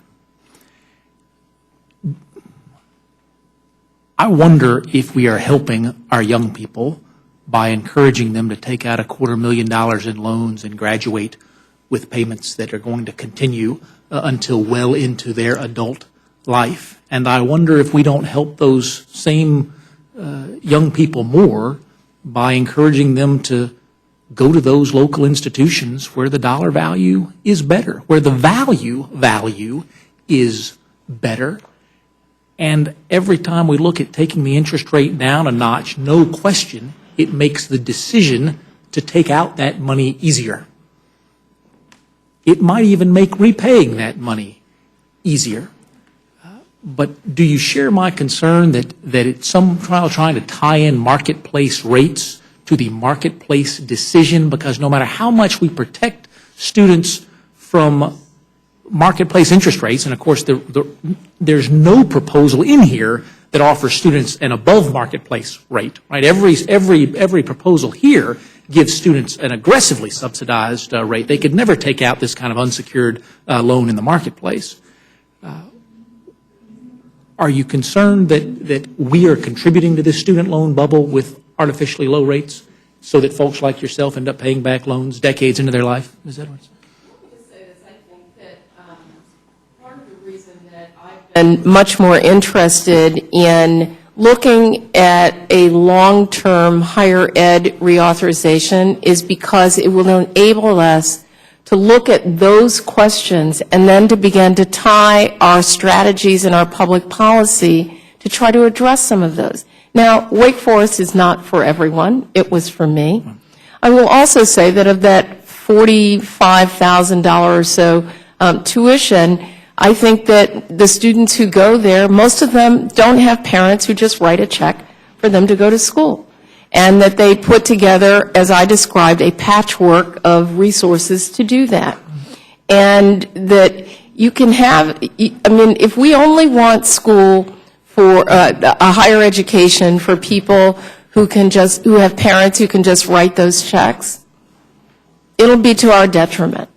And I think that you can achieve, a good education at a whole range of different places. And the question is, what is it that the federal government can or should do at the maximum level, barring most students not borrowing for $45,000 a year, which I don't think that they do. But any student in North Carolina who qualifies could go to any state-based North Carolina school, again, some of the finest in the land, for less than $10,000 a year. It's not about just having parents who can write the check, but you're saying there's a government interest in subsidizing loans so that folks can choose the $45,000 a year school. I think there's a government at a public, let's just say a public interest in making sure that students who want to go to college and want to live their passion can do that. And don't think for a moment that whether it's the University of Maryland that is in my home, the taxpayers of Maryland heavily subsidize that lower cost education. And so it isn't as though it somehow that the dollar amount of UNC or the University of Maryland is so much a better value for that dollar. The dollars are just coming from a different pocketbook. Mr. Rice, of course, ended up going to school in your great state where values were better for me. I know your heart's in the right place when you're trying to legislate for our students here. Do you share my concern that lowering rates even further will have the economic consequence of encouraging students to borrow even more? I certainly believe that the cost of the education and the value of the degree should be taken into account by the students when they're deciding on where they should attend. Mr. Courtney, I haven't been up to your part of the world because I knew I couldn't afford a school there, so I didn't even travel north of American University here. But I remember a story coming out of New York where a young person had just over $250,000 in loans and was saying, golly, it just never occurred to me that one day at 22 I would have to pay all of this back, and it just isn't fair. Well, it's not fair if they didn't think through it, if they didn't have counselors like Dr. Fox talking them through it. We are seeing a bubble in borrowing. It happens to be a bubble that's tied with exactly the rate that your amendment proposes continuing. Do you see a connection in those? It's a terrible problem, and what I would say is, though, I mean, if we go back in time to before the Stafford student loan existed, and families who were trying to borrow to pay for college went into the private market, I mean, it's kind of like the private market is today. I mean, rates are 9-10% in the private market, and if you don't have a parent with collateral or some kind of good credit history, you're shut out. So you had a situation where Senator Stafford, a good Republican from Vermont, recognized we really were starting to become a country of haves and have-nots in terms of who can go to college. Having said that, that should not be, license to waste money and to overspend and to overborrow. And I just cannot agree with you more that, one of the real weaknesses that we have in this country right now, when, as I said earlier, going to college is like buying a house for a family. You don't have good faith estimates. You don't have, gainful employment statistics to look at in terms of schools. You don't have a whole host of information that you really need. And community colleges with transferable credits, I mean, there's strategies now that families can use to lower the cost just like you did. And that's why we need a Higher Education Authorization Act, to really build in these systems, because the problem really is, I finally figured out with a daughter who's about to start next year, is at the beginning of the process, when you make that commitment, it's a life decision that haunts people, and that's why we need a good Higher Ed Authorization Act.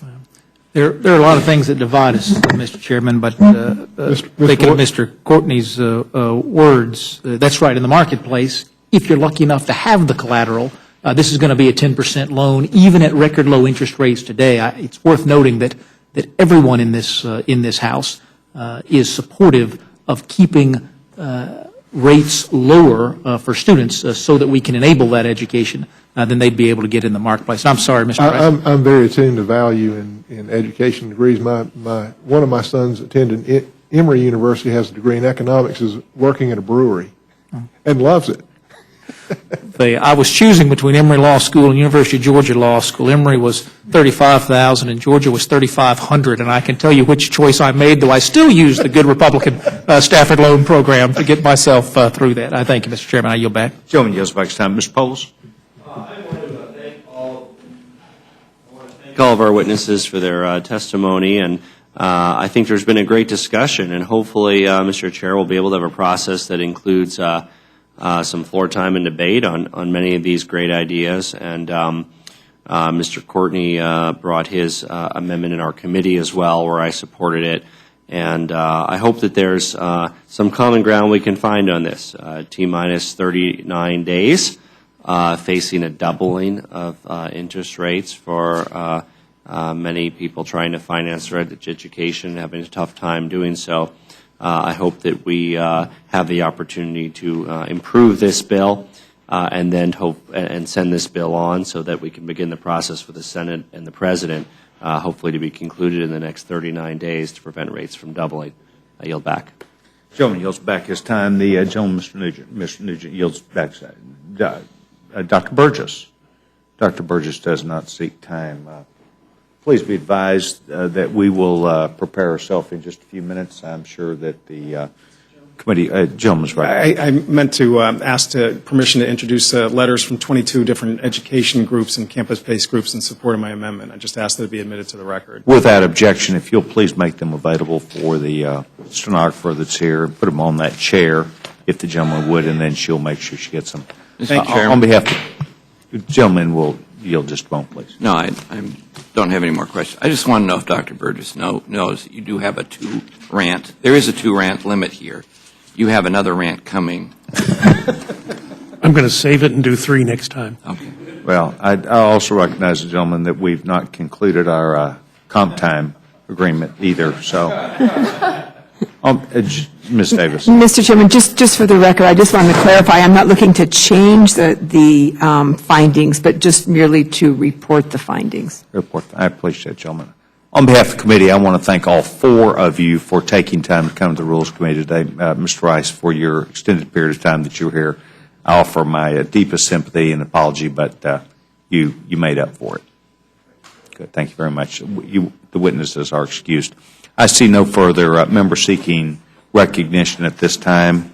HR 911 hearing portion is now closed. Smarter Solutions for Students Act. Mr. Chair?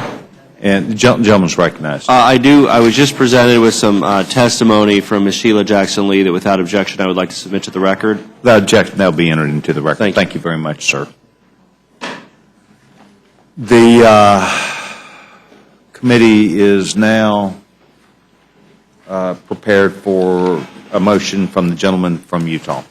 Gentleman's recognized. Thank you, Mr. Chairman. I move the committee grant H.R. 1911, the Smarter Solutions for Students Act's a closed rule. The rule provides 1 hour debate equally divided and controlled by the chair and the ranking minority member of the Committee of Education and the Workforce. The rule waives all points of order against the consideration of the bill. The rule provides for an amendment in the nature of a substitute consisting of the text of the Rules Committee, Grant 113-12, shall be considered as adopted. The rule provides that the bill as amendment shall be considered and read. The rule waives all points of order against the provisions as amended. The rule provides 1 motion to reconsider with or without instructions. Section 2 directs the clerk to, do you want to take over from here? Yes, sir. In the engrossment of H.R. 1911, as the text of H.R. 1949 is passed by the House as a new matter at the end of H.R. 1911, conform the title of H.R. 1911 to reflect the addition of the text of H.R. 1949 as passed by the House to the engrossment, assign appropriate designations, provisions within the engrossment, and conform cross-references and provisions for the short title within the engrossment. Section 3 provides that on any legislative day during the period from May 24th, 2013 through May 31st, 2013, the journal of the proceedings of the previous day shall be considered as approved, and the chair may at any time declare the House adjourned to meet a date and time to be announced by the chair in declaring the adjournment. Section 4 provides that the Speaker may appoint members to perform the duties of the chair for the duration of the period addressed by Section 3 of the resolution.